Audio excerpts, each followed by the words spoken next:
pops up. Okay, there we go. All right. So good afternoon and good morning to everyone, wherever you might be. My name is Sylvia Staples, and I have the pleasure of being the Resource Assistant Program Manager for the agency. I'm physically located in Atlanta, Georgia, outside of today. Today I'm in DC with Vanessa, but normally I am in Atlanta, Georgia. I've been with the agency for 10 years now in various positions, field positions, HR, recruitment type roles, and now managing this program. So I'm excited to be here as your lead and want to go ahead and pass it over to Vanessa and allow her to introduce herself. Hi, all. Is there feedback? Okay. Yes. Okay, I just muted myself and we're using Sylvia's mic. I'm Lady Vanessa Reyes. First name is Lady, middle name is Vanessa. I go by either, and pronouns are she and her. I am program specialist for Resource Assistance Program. I've been with the program for 3 years, but I myself was a resource assistant in my first year with the Forest Service. And now I help with onboarding, orientation, RA engagement, and it's just the most fun and rewarding fun job. So I'm happy to welcome you all, and it'll be fun for the next 2 months with onboarding, but as well as your term. Thank you for that, Vanessa. So if you are just now joining us, welcome to the first RAP onboarding call. If you can, drop into the chat box where you are calling in from, the city and state, and then you can see where some of your other cohort members are also joining from. Vanessa and I just introduced ourselves. We are the RAP staff. We do have other people that help us and assist us with onboarding and other things, but we are the dream team. Vanessa and I, she's my right hand, and I couldn't manage this program without her. So that's us. And so today we have some special guests that we would like to throw it over to and allow them to introduce themselves. And then I'll just kind of cover, just give you guys a recap of what we're going to talk about today. So I'll pass it over to Charlotte first, and then she can pass it over to Raymond. Yes, good morning, everyone. I am Charlotte Raleigh, and I am one of the supervisors in personnel security. And today we're just gonna, Raymond is gonna give you a little review on what is required for your background investigation in that particular process. So with no further ado, I will hand this over to Mr. Raymond Jaramillo, who is one of my subject matter experts and specialists in the non-employee contracting background investigation team. Raymond? Yep. Hello, everyone. Well, I've already been introduced, so I don't know if I need to say anything. I can tell you all a little interesting story that I had last night. I heard some music coming from my printer, and I thought it was very weird, so I got up to see what was going on. Turns out my paper was just jamming. Anyways, so yeah, I'm Raymond. She pretty much already introduced me. I've been working eQuip for quite a while. I was working it with the DoD prior to working here. I've been here for about a year now, working on eQuip. So I'm going to be here to let y'all know what to expect out of eQuip and how to log in and all that good stuff. Thank you. Awesome. Thanks for those introductions. So just to kind of give you guys a heads up or a quick overview of what's going to happen today for this session. So as you guys know, you applied to the Resource Assistance Program through one of our partner organizations. So our partner organizations might have been Green and Youth Foundation, Manners, which stands for Minorities, Minorities in Agriculture, Natural Resources and Related Sciences, the Hispanic Access Foundation, Mobilize Green, or Environment for the Americas. Those are our 5 national partners. And so you might have applied through that partner organization for the Forest Service position. And so the way we manage this program really quickly is through an agreement. So we have what we call a participating agreement with these nonprofit organizations to bring you into the agency, to give you some great hands-on experience, some mentorship, development, and then hopefully transition you guys to be our colleagues in the Forest Service. And so this program, we will give you more background about the program, but this program is the bread and butter of the agency when it comes to recruiting diversity candidates. We really use this program to connect with those underserved communities and really looking at our tribal universities, our HBCUs, our HSIs, focusing on the underrepresented groups as well as women. So that's a little really small recap of the program. We'll definitely go into more details later. But today we want to focus on onboarding. So as you guys know, as you accepted your position, you may have already started some paperwork with your partner organization. Well, that's great, but you're not done yet, because on the Forest Service side, we have a whole nother onboarding process that you also have to go through in order to really be able to start working in your position. And so with that onboarding process, you guys have already received that welcome email that had some documents in it. Hopefully you were able to kind of read over it and you have been able to see kind of what the steps are going to be for your onboarding process. And one of the main parts of that onboarding is the background checks, right? Because you're going to be working for the federal government, okay? You're going to have federal government property. So we got to check you guys out, make sure you're legit, right? Okay, so today, because that part of the onboarding process, there's always a lot of questions and people just, are not sure about what's happening and what needs to be done. We invited our special guest here to kind of talk through that so that you guys clearly understand what's going to happen with the background checks, why they're important, and what's really going on. And so we're going to talk more about the rest of the onboarding process later, but we want to go ahead and allow our special guest to kind of go over just that personnel security piece. And then, like I said, we'll come back around and talk about the next part of the onboarding process. So without any further ado, pass it back over to Raymond. All right, thank you. I'm gonna go ahead and share my screen, and then that way I can kind of show everybody what to expect. Somebody asked me if I was a dad, and yes, I am. As a matter of fact, one of my kids the other day asked me if trees pooped. I said, "Where do you think number 2 pencils come from?"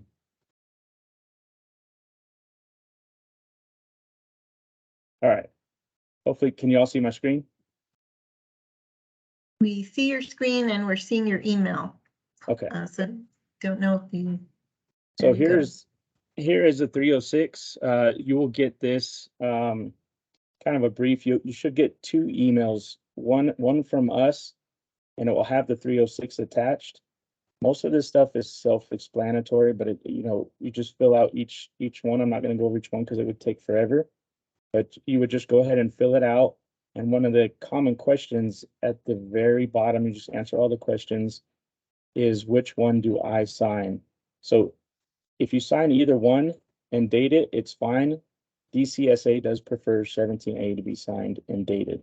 So once you're done with this, you will upload this into eQuip, and that is the most secure way to get this back to us. All right, and then I'm going to jump over to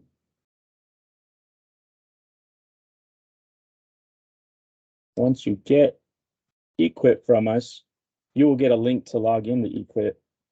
Once you log in, it'll look just like this. So you'll want to enter into eQuip. And once you do that, sorry, excuse me. Also down here are all the instructions that I'm going to go in are all right here.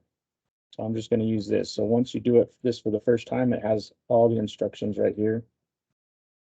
So if you clicked on this link, that would take you right to where we were,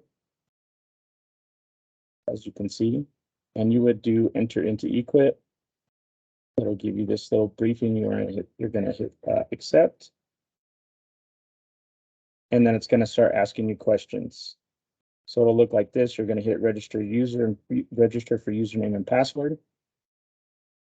Once you do that, it's going to ask you for your social security number. And then it'll ask you these 4 questions. Last 4, the city, what year you were born, and then the registration code. So the registration code will come from eQuip. Once we set that up for you, you should get that in a separate email. That way nobody can log in under your information. Once you do that, it should give you the steps to go ahead and create your own username and password. After you've done that, every time you log in, you will use that username and password, so try not to lose it. Another thing that catches people up is right after that, it'll do it'll do the 3 questions, and then it'll ask you for 2-step authorization. You do not have to do this if you don't want to. If you want to, you can. I recommend setting up with a cell phone number. That way it'll send you the password, and that's how you will log in with the two-step authentication. But that's basically all this is going over. Instead of reading the whole thing and taking forever, you could just read through the steps. It's fairly simple. And then once you get into eQuip, there's also steps right down here. This is right where you log in. So all these steps are right in here. And same thing is, this is a whole bunch of information, but once you log in, you'll be able to click on the eQuip that we created for you, and then just go ahead and you'll start answering all the questions. There are detailed information in here.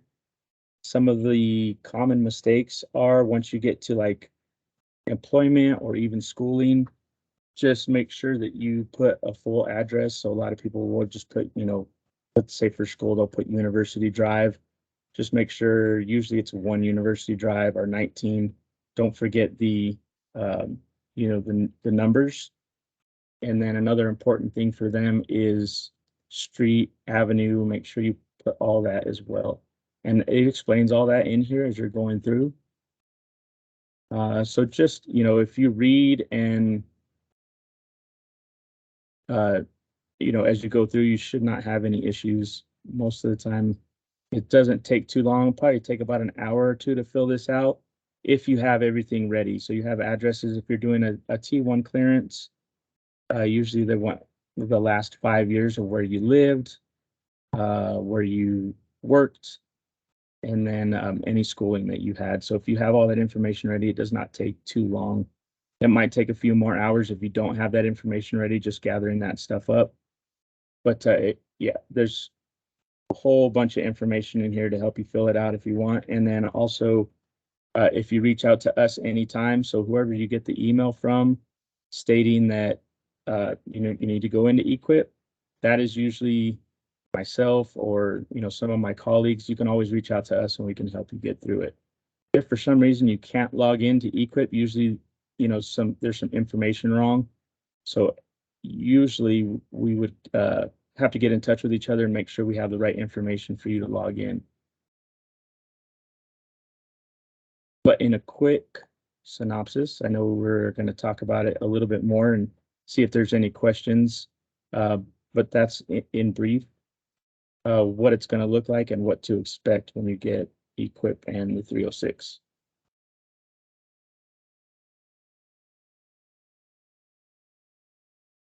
If there are any questions, you can use the hand raising function and raise your hand, and then we will call on you to ask your question out loud, or you can drop it into the chat box if you have any immediate questions.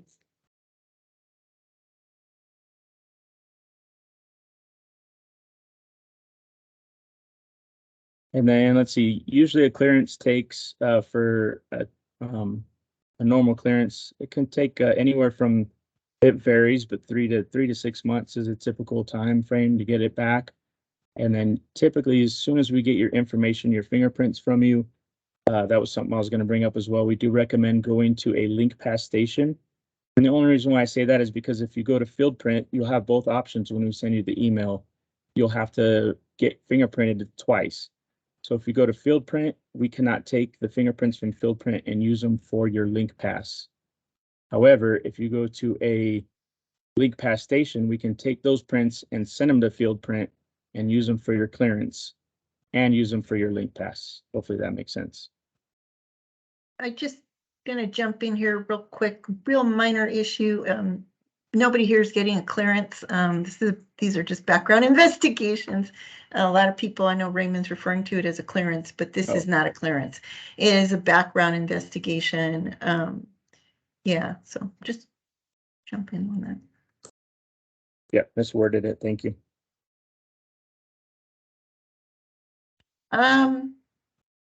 Typing your name on, no. They So- are, I don't know if they were accepting those. We really prefer a wet signature, but Raymond I know during COVID, they were taking some of those like that, but So it depends on exactly what you're asking. If where it asks for your name and stuff, yes, you can go ahead and print, or you can type all that in. When it asks for your signature, it either has to be a wet signature or it has to be a digital signature with a PIV card or a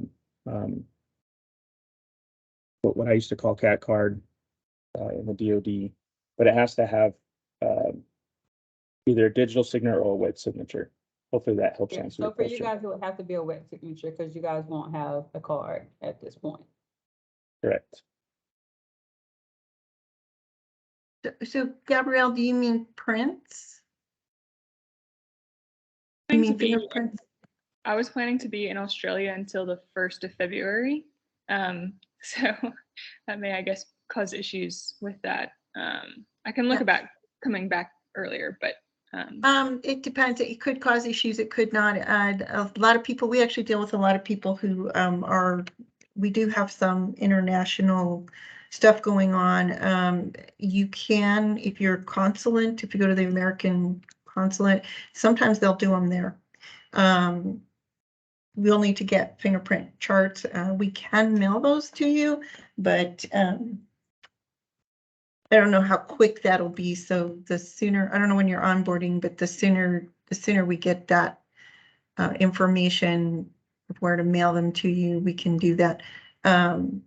They don't always have the right fingerprint charts at those consulates. Sometimes they do. But yes, a lot of times they can take care of you there.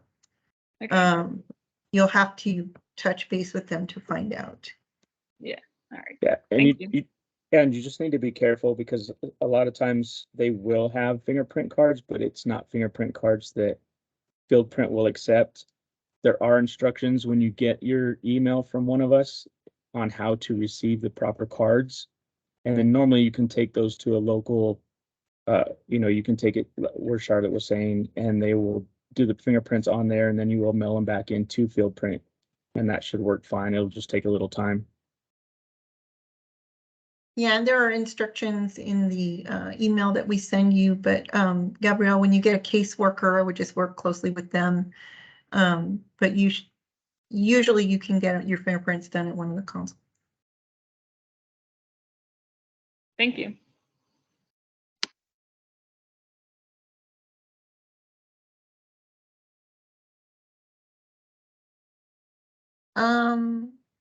Okay, so Cecilia, you're saying you already have a USDA computer and link pass. USDA Forest Service or just USDA general? Like, is it Forest Service? Okay, so that's going to depend on how your person model sponsor gets everything lined up with CEC. Usually, if the timing is right, the CEC can just allow you to keep that computer. If your current link pass is a non-employee link pass, then yeah, you can keep that. If that's the kind of internship you have, we have different internships at the Forest Service, but if you are currently a non-employee and now you're still going to be a non-employee, we just have to make sure the timing is right, but you should be able to transfer them, so to speak, over, maintain them.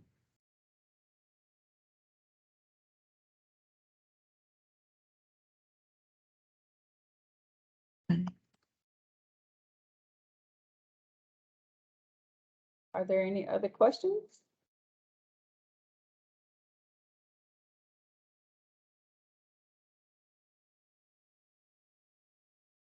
I guess I have a question.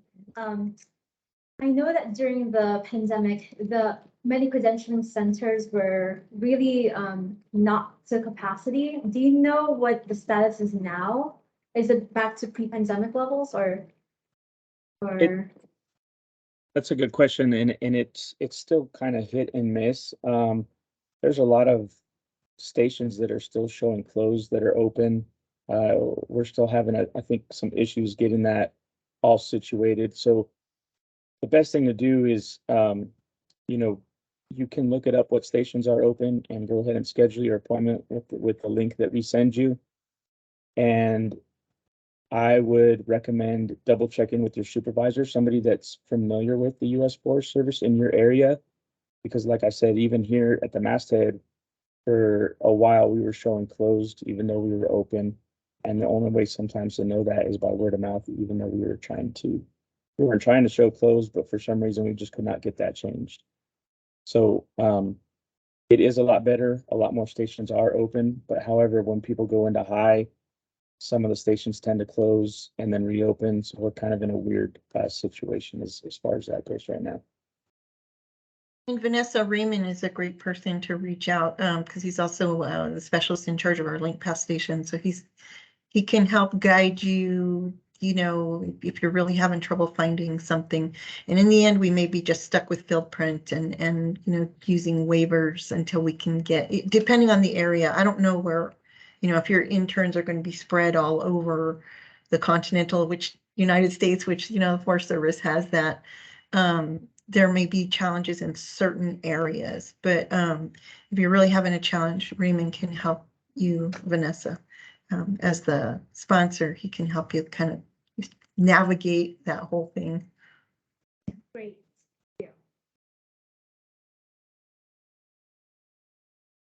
Right, so I'm not seeing any more questions. Raymond, was there anything else that you wanted to share or cover?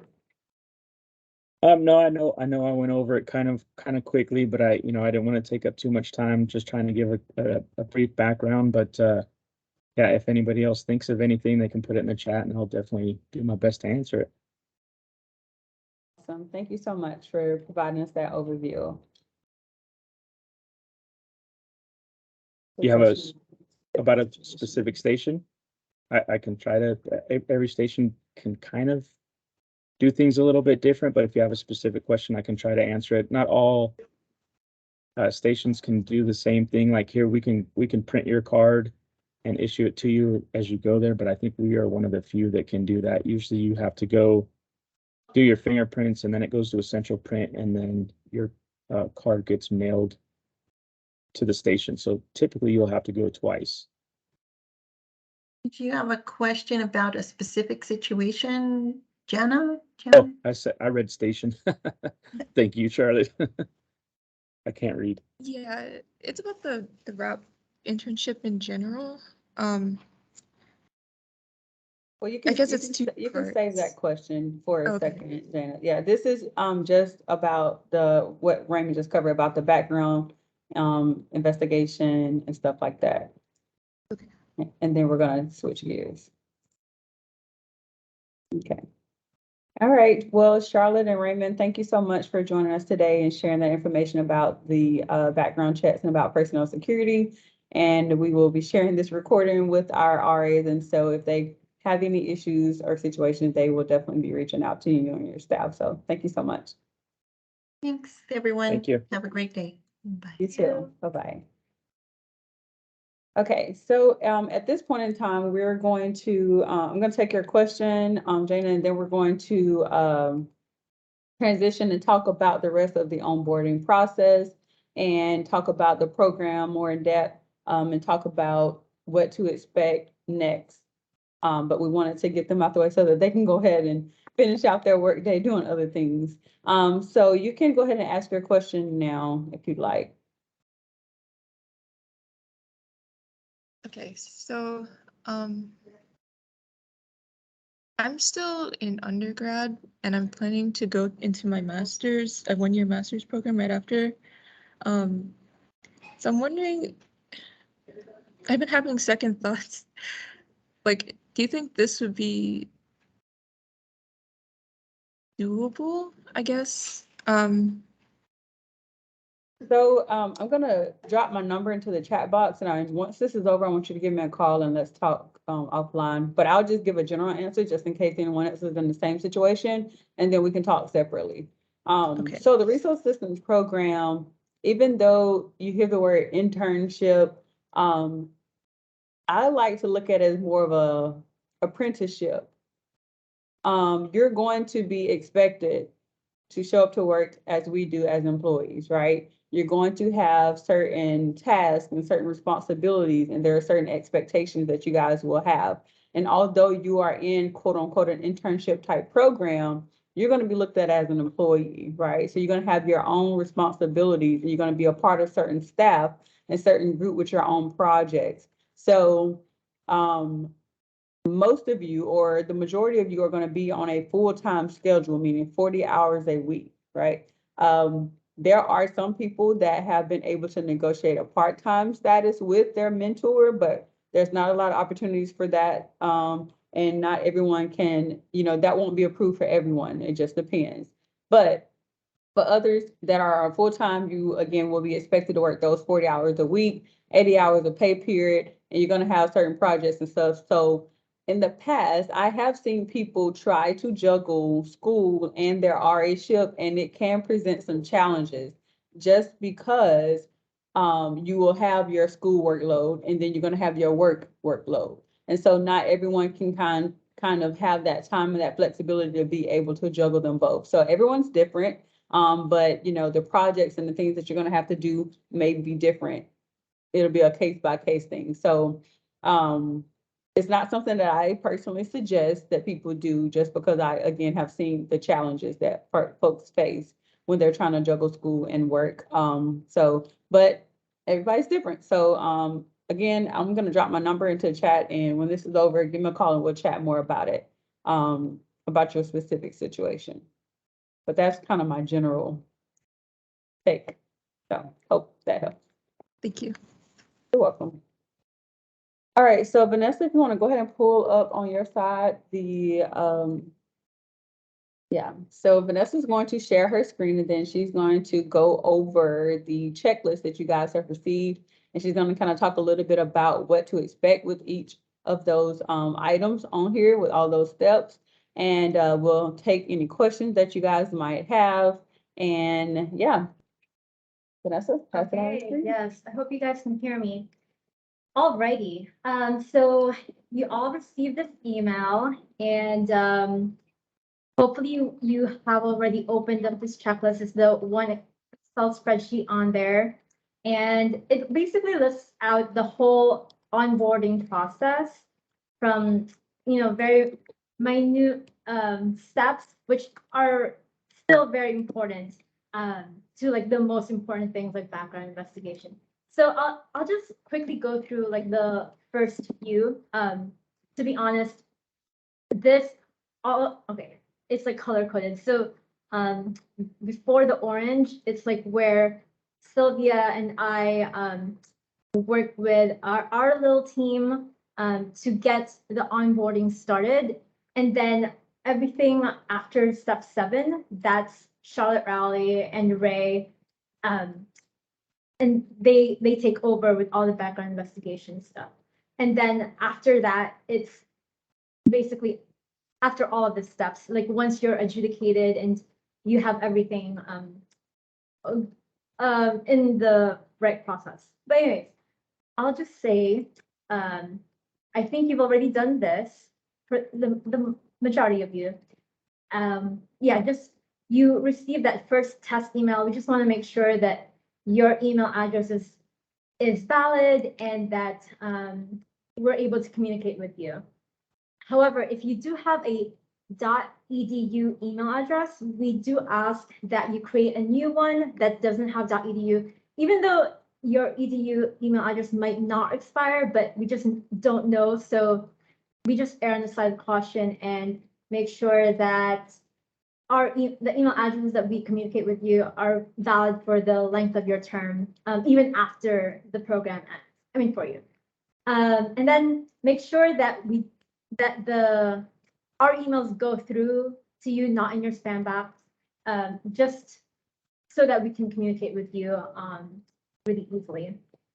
And then this is the Microsoft Forms data request. Let me just open it. I'm sure you've already opened it, but this is like all the information we need from you to start the onboarding. In the very beginning, we enter all of you into our database called Person Model, and we enter all your information, including PII. So this form does ask for things that really need to be exact. So like your first name has to be your legal first name, middle should be legal, and if you don't have a middle name, please put none, and your legal last name. And if your name has a hyphen, please enter that as well, because it does matter because it's a federal government database. And step 6, it's what you prefer to be called, but that's definitely optional. And then this is where we ask for your email address that doesn't have a .edu. Your phone number, so social security, we ask for it twice so that just in case there's any errors, we can catch it if there is one. And the same thing with your date of birth. It has to be month, date, year, and we do confirm that date. If you were born outside the USA, please enter the country of your birth location. We do need that information for a person model. This is also just for our database, and it continues with other information that we need. With the computer delivery, we expect that the computers will be delivered before orientation. We really hope we're on a good time schedule, but yes, we're starting onboarding this week. So that's 2 months before we hope computers will be delivered. I know that the computer depot has been fluctuating of late, depending on capacity over there, but I think for the most part, they've been pretty efficient in the past few months. So we're hoping by January 16th, you will receive your computer. But that is dependent on all of the steps that are required of you. So you need to have your background investigation done, and you don't necessarily need your link pass, but you should have already been enrolled in a credentialing center, and that will allow us to have your information for your profile in the Forest Service database. And these other information questions are for our onboarding and orientation process, so that we just know where you are in the process, maybe before relocating, or we just want to make sure that the computer gets to you.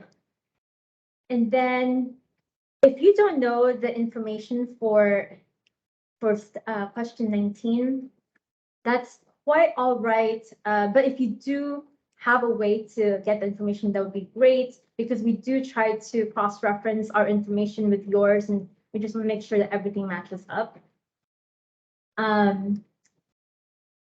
Yeah, so all of this is really good information for us. We have, regarding shirts, you will receive shirts in orientation in Atlanta, but we're not quite sure if that's finalized, but we still would like that information. So, okay.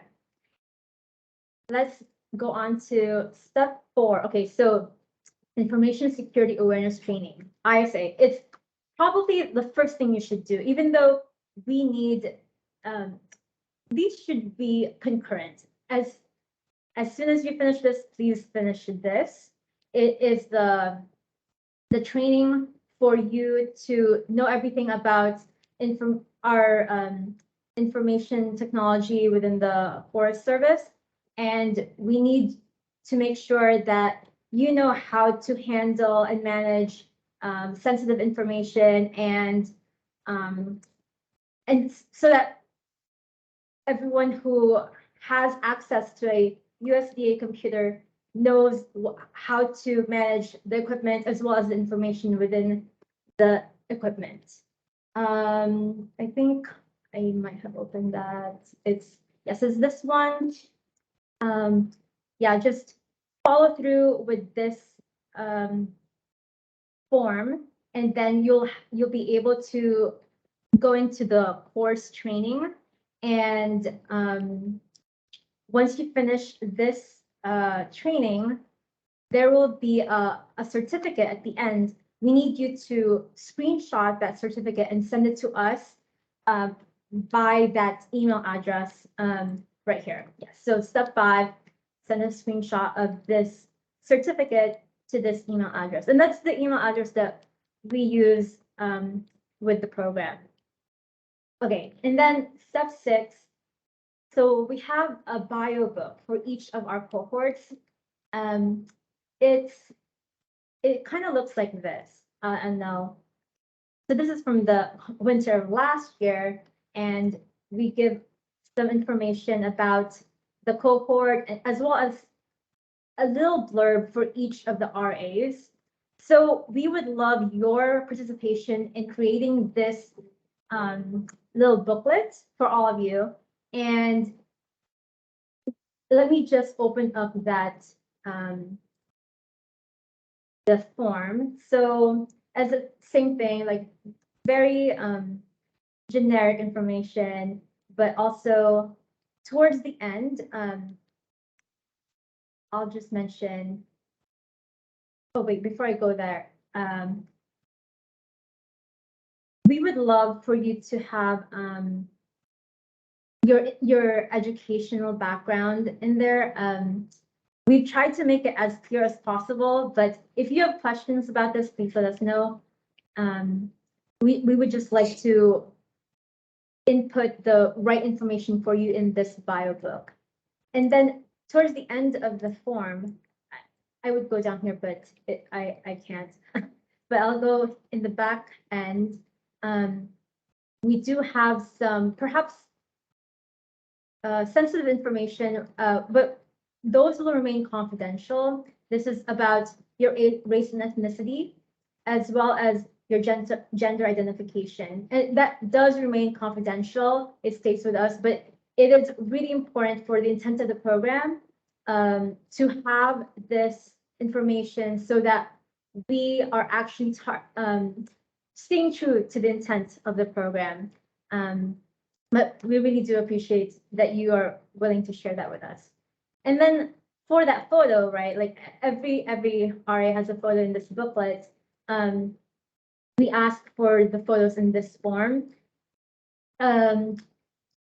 Just to make it easier for us, it would be really great if you can name the file with your own name. So if you can just choose a file that has your name on it, or rename that file name with your name and then upload it, that would be so helpful. I mean, it could be like numbers and letters, and we would just have to match it up, but it's a little bit of a time-consuming process. So it's really helpful if that file name has your name on it. And then, okay, so the OF301A, okay, gosh, unfortunately, I could not open the form, but you have 2 forms from the email that we sent to you. One's PDF and one's Word.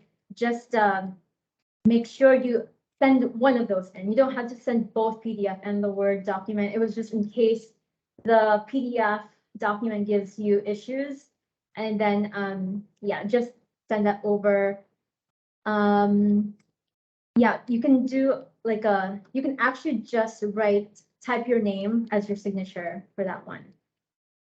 And then after all of that is done, because we will have entered your information into our database person model, that prompts the system to populate your name into the, I take that back. So you have to schedule your enrollment appointment when you receive this email from the HSPD. That is prompted by us entering your information. So I think you can just go to this website and yes, so just go here. It's already in the spreadsheet, and then schedule to make an appointment to enroll. So when you go to this appointment, you need 2 forms of ID, and then you will get your fingerprints taken as well as your picture taken. And that's basically you enrolling for a LinkPass credentialing card. And that will take a long time.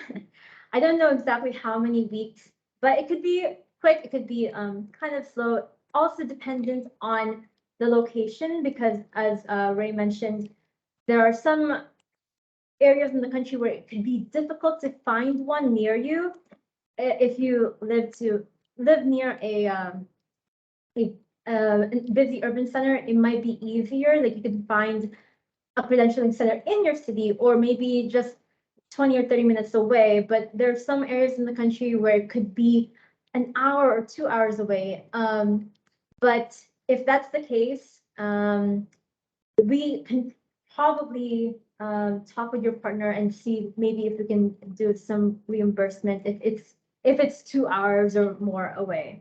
But generally speaking, you should be able to schedule within a month for just a credentialing center enrollment.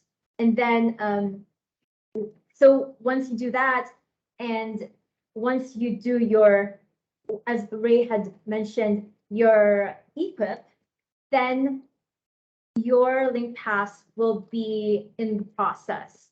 And the LinkPass is a card that you use for your computer. So with federal computers, you need a card to insert, and then that's your ID as well as all your credentialing information in there. So you don't necessarily need a LinkPass to get into a computer, but it's very helpful when you can just do your e-authorization and you just put in your PIN number.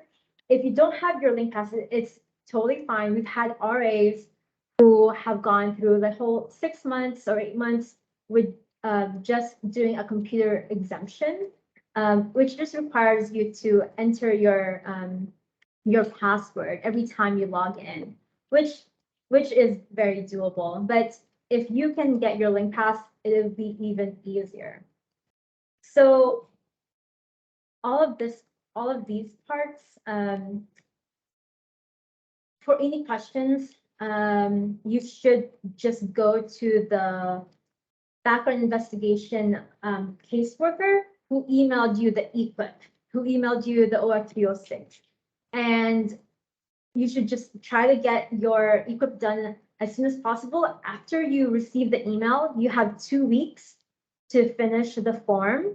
I think it might time out, but if it does time out before you get to it, please just check with the caseworker. It could be Charlotte, it could be Ray, it could be someone else on their team, but they are very helpful and are willing to work with you if you have any issues or questions. I know that equip questionnaire can be very time consuming. I believe, oh yes, I think we had it here. Oh yes, so this is the equip questionnaire. It could be 2 to 10 hours, right? Depending on where you are in life. Like maybe you are an undergrad and maybe it'll take you 2 hours, because it does ask you for all the information about where you've been in the past, I forget, 5 or 7 years. So it could take you 2 hours. But if you've already had some experience and you've been around the world, and you might want to remember, or like it might take you a while to remember where you've been, it could be like 4 to 6 or 8 hours. Yeah, it just depends. But so long as you get it done within that 2-week time frame, that'd be great. And if you have some issues, please just email or contact the person who emailed you the eco questionnaire. And then I believe, yes, so if you receive any other forms, you don't need to fill that out or complete it. And then towards the end, hopefully you'll get your computer before orientation. We'll try our best. If not, maybe during orientation, and if not, definitely by the week that you start. I'll mention that this phone number is the customer help desk, 866-945-1354.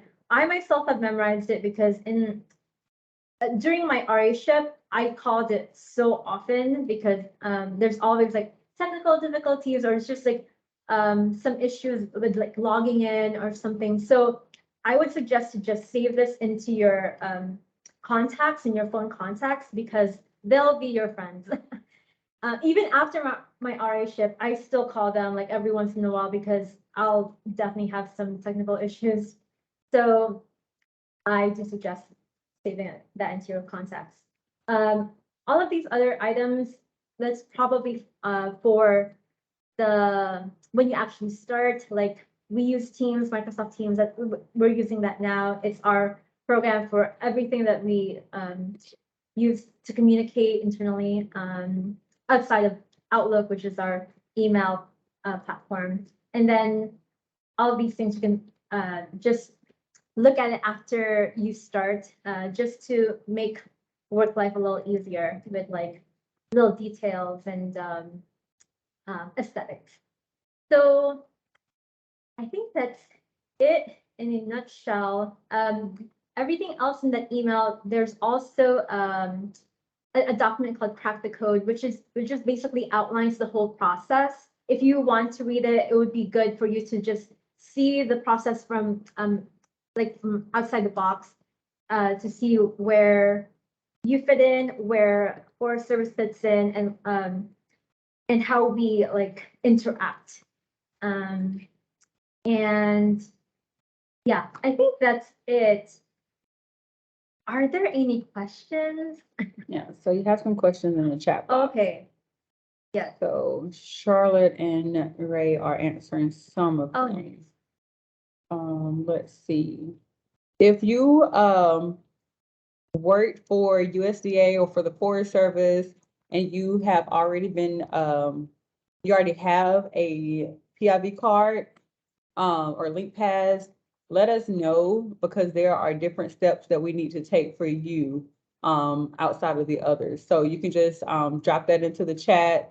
And Vanessa is kind of taking some names down of specific situations that we need to do something a little different, but all of the other stuff we still need your bios, we still need your pictures and all of the information. So continue moving forward with the checklist as is, and we'll connect with you individually about what we might need differently for you with your specific situation. But please move forward with the rest of the process and the checklist. So I think Charlotte got that one. Okay. Let's see.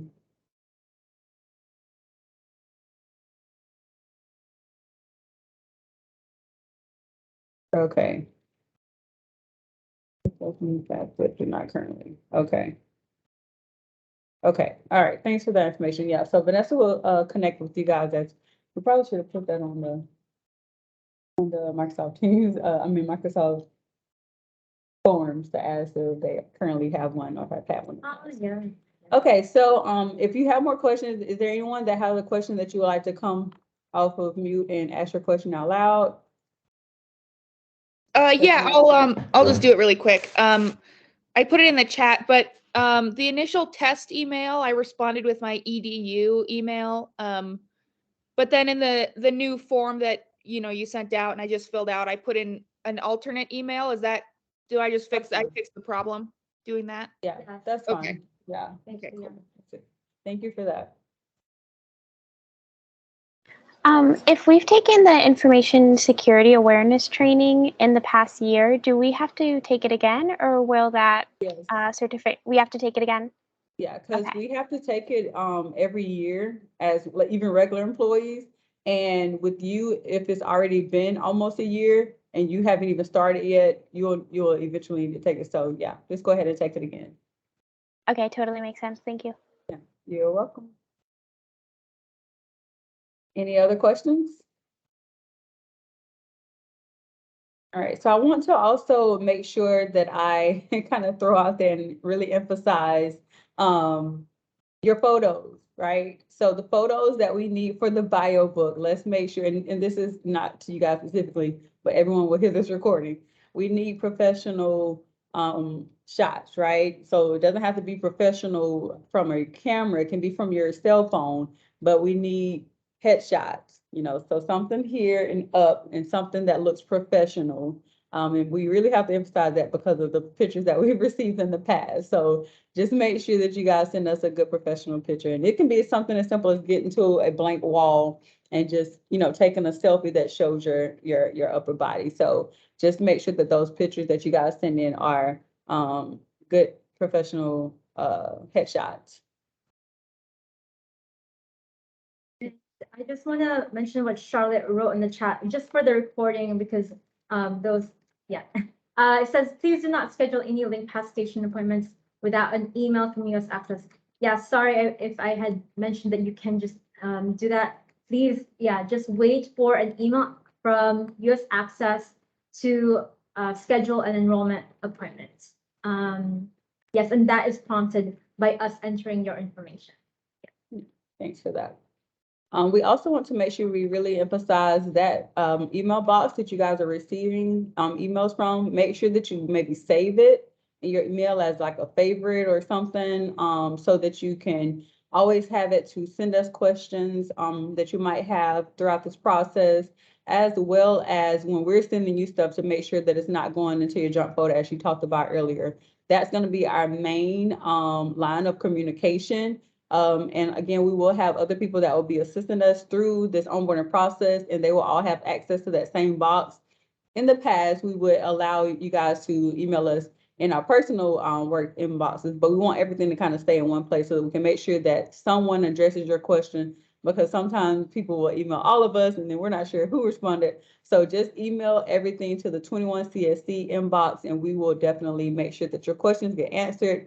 Anything that you are sending us documentation wise, make sure it has your name on the in the subject line of the email, as well as on that file. Again, it will be over 100 of you guys. And so it will just make our life easier with processing things and filing things if you, go ahead and name it with your actual name. And let's see, there's one other point I wanted to make right now. Okay.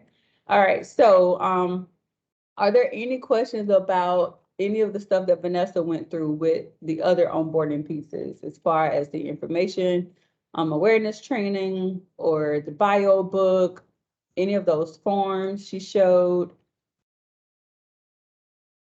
about your locations, about us sending the laptops, any of that? My only question is, currently I have an international phone number. Is it easy to just send you guys, when I move back to the States, my US number and have those changed in the forms, or should I wait a bit? You can so you can in the form put your US your US number. And I do have a WhatsApp, so if something comes up and you need to connect with me via phone, do you use WhatsApp? Yeah. Okay, then we can communicate there if need be. Okay. Well, yeah, Yeah. because currently my US phone isn't active, so I don't have access to that yet. Okay, yeah, we're really not using phone numbers unless like someone's not responding to us and like, hey, we need your documents or we need this, then we'll reach out via phone. But most of our communications is through email. Yeah. Okay. Yeah. All right, so as you guys seen in the email, there's going to be a series of onboarding calls.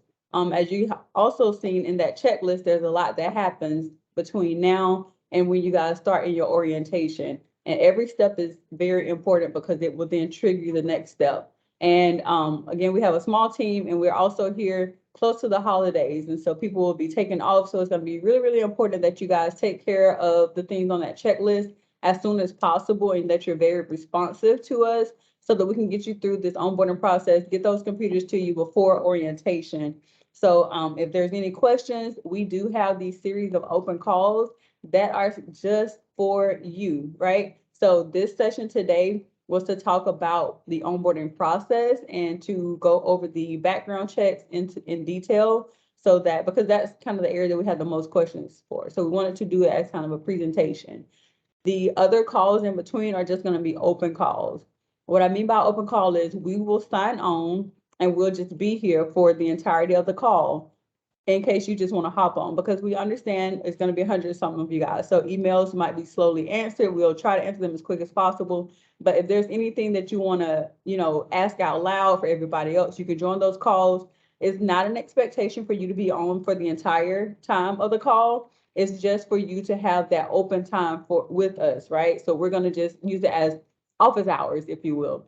So we'll be here. You can jump on. Hey, Sylvia, I have this question. We answer your question. All right, have a good day. And you can hop right back off. But we will have those. So in that email, you guys saw those dates for those open calls. So that's what that is for, right? After that, the last call that you guys will have will be another recorded or a mandatory call. That call is just as important as today's call, because in that call, by then, fingers crossed, hopefully you will have your computer. And we're going to have Thomas Collardi, who's going to come and talk to you about your computer, how to set certain things up. Because again, this is a government furnished laptop that you guys will be using. So it's certain programs and certain things that you're going to need to know about your laptop. So he's going to kind of come and do a presentation about that. And then we'll be talking about some more orientation prep stuff. So that's kind of what those calls are about, just in case you were wondering.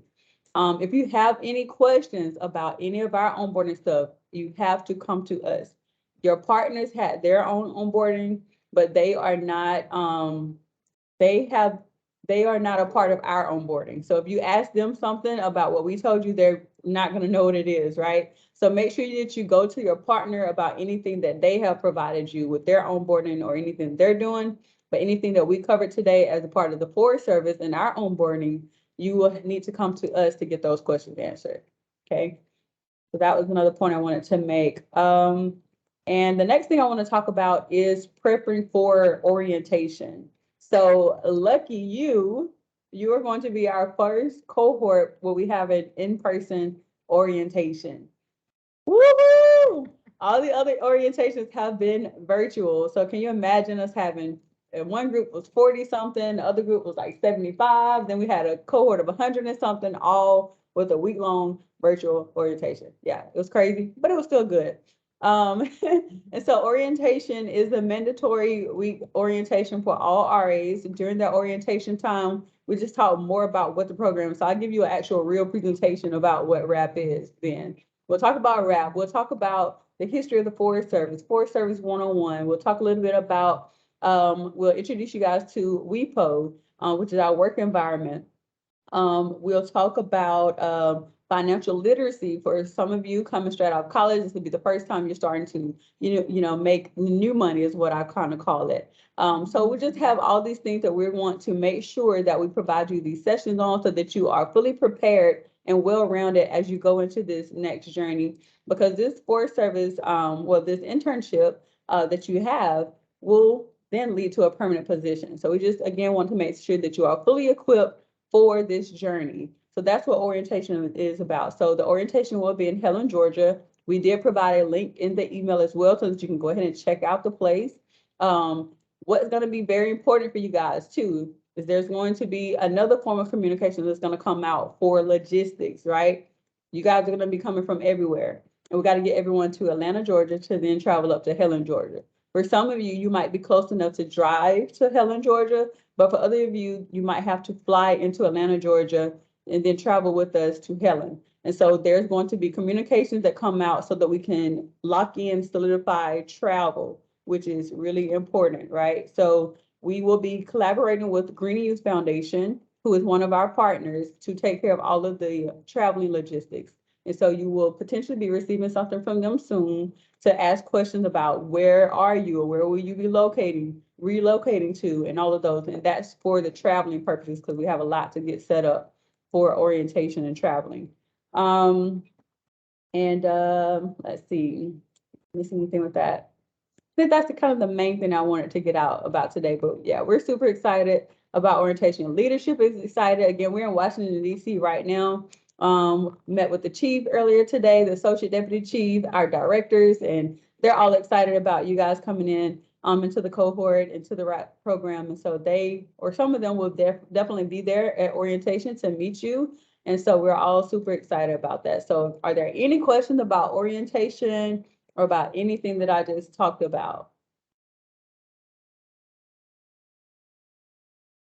I guess I have a random question. And it'll probably be answered by the Greening Foundation or whatever, but do you know if like I could travel by train or something, or is it only flying? Because No, we're gonna let you travel whatever is best for you. We know people are gonna come from every which way, and what might work for one person may not work for the next person. So yeah. okay, cool. Mhm. Sweet.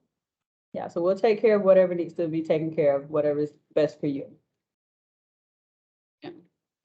Okay, if you have not, another thing that's gonna be really important, if you haven't talked to your, so the person that most likely interviewed you is going to be what we call your mentor, right? And so in the Forest Service with the resources and program, we can't call them supervisors. So we call them mentors. So your mentor is your quote unquote supervisor. So hopefully you will connect with them again so that you can start talking about those logistics, especially if you are going to be in person. You guys definitely got to start communicating sooner than later, because you might need to know about local housing options. You know, you might need to know, if should I bring my car there, should I not? What does that, look like as far as being there physically at that unit? The Forest Service is known to have some pretty remote locations. So if you took a position in a location that you have never heard of, you might want to do a little homework and, like I said, talk to that mentor so that you can start preparing yourself for what that's going to look like for the next 8 months or 12 months of your life. So don't wait too late. Again, it is the holidays. And one other thing that I'll say about Forest Service employees during the holidays, well, government employees, they take off, right? Like take off. So some people might take off the second week of December and may not come back to January. So we're going to be telling them the same thing, to connect with you, but connect with them sooner than later so that you can go ahead and start having these conversations so that you guys are fully prepared and aware of those things that you need to be aware of. And we'll also be here to help you guys out as well. But just know that you are supported and we are super excited to have you. We have some second timers that are coming back, one with us right now. And there are some others that didn't join today, but they're also going to be second timers around. So you have some people that you'll also be able to lean on to just kind of ask, hey, what was this experience like from you? And we're going to be looking at people like you to be our leaders of the cohort. So we're excited to welcome you back to the RAP program. And with that, Vanessa, do you have anything else that you'd like to add? Oh, sorry. We're not used to being together. I know. Yeah. Okay. Mute for me. Oh, no. We're just really excited that you. Thank you so much also for just like joining at such short notice. I know that I meant to send the invite much earlier. Apologies for that. But thank you for joining. And we are going to work so hard. Like I know it's holidays for other folks. It's not holidays for me. I'm really excited to onboard you all though. And if you have any questions, please just message the 21 CFC inbox and we'll try our best to answer all your questions. Yes. All right. So one last, well, not really last opportunity, but we want to make sure that you guys don't feel rushed. So are there any questions, any thoughts before we get ready to end this? Okay, you can stop the recording. All right, so if there's not any